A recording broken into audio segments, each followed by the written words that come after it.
जय श्री राधे। जागरण 14 अगस्त 2021। बेतुका आरोप, गति 120 शब्द प्रति मिनट, कुल शब्द 435। प्रारंभ करें। राहुल गांधी और अन्य कांग्रेसी नेताओं को यह सामान्य समझ होनी ही चाहिए, किसी दुष्कर्म पीड़िता की पहचान उजागर करना अनुचित है। ऐसा किया जाना किशोर न्याय अधिनियम के साथ साथ जिस पॉक्सो अधिनियम के तहत भी अनुचित है, वह तब बना था जब केंद्र में कांग्रेस की ही सरकार थी।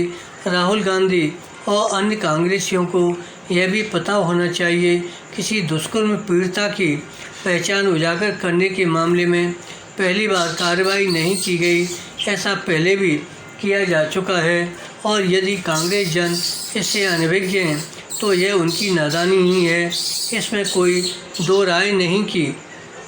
दिल्ली में दुष्कर्म की शिकार एक बच्ची के स्वजन की फ़ोटो ट्वीट कर राहुल गांधी ने गलती की बराम। कायदे से इस ओर ध्यान दिलाए जाने पर उन्हें अपनी गलती स्वीकार कर लेनी चाहिए थी।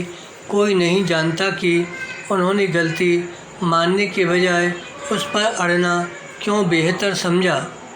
उनके अड़ियल रवैये के चलते ट्विटर के समक्ष उनके अकाउंट्स को लॉक करने के अलावा और कोई उपाय नहीं रह गया था बराम।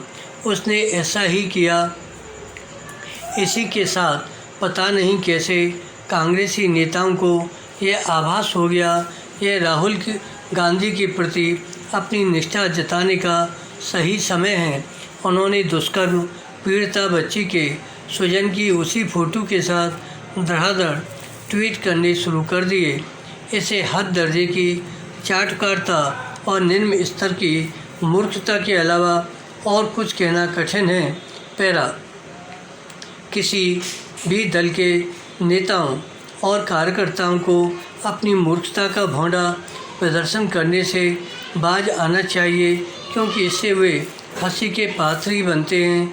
हास्यास्पद यह है कि राहुल गांधी अब इस विचित्र आरोप के साथ सामने आ गए हैं कि ट्विटर ने सरकार के इशारे पर उनके खिलाफ कार्रवाई की। इसी तरह की बात प्रियंका गांधी वाड्रा समेत अन्य कांग्रेसी नेता भी कर रहे हैं और इससे परिचित होने के बाद भी कर रहे हैं कि कुछ दिनों पहले तक खुद केंद्रीय मंत्री ट्विटर को उसकी मनमानी के लिए कोस रहे थे। कुछ समय पहले जब ट्विटर ने तत्कालीन केंद्रीय मंत्री रविशंकर प्रसाद का अकाउंट्स लॉक कर दिया था और उपराष्ट्रपति वेंकैया नायडू के अकाउंट से ब्लू टिक हटा दिया था, तब कांग्रेस जन मज़े लेने के साथ सरकार पर तंज कस रहे थे कि आखिर जो ट्विटर अपनी मनमानी से सरकार को तंग कर रहा हो, उसके बारे में कौन यह मानेगा। वह सरकारी तंत्र के इशारे पर राहुल के खिलाफ काम कर रहा है। वास्तव में इससे बेतुका आरोप और कोई नहीं हो सकता कि सरकार के कहने पर ट्विटर ने राहुल और अन्य कांग्रेसियों का अकाउंट्स लॉक किया। धन्यवाद।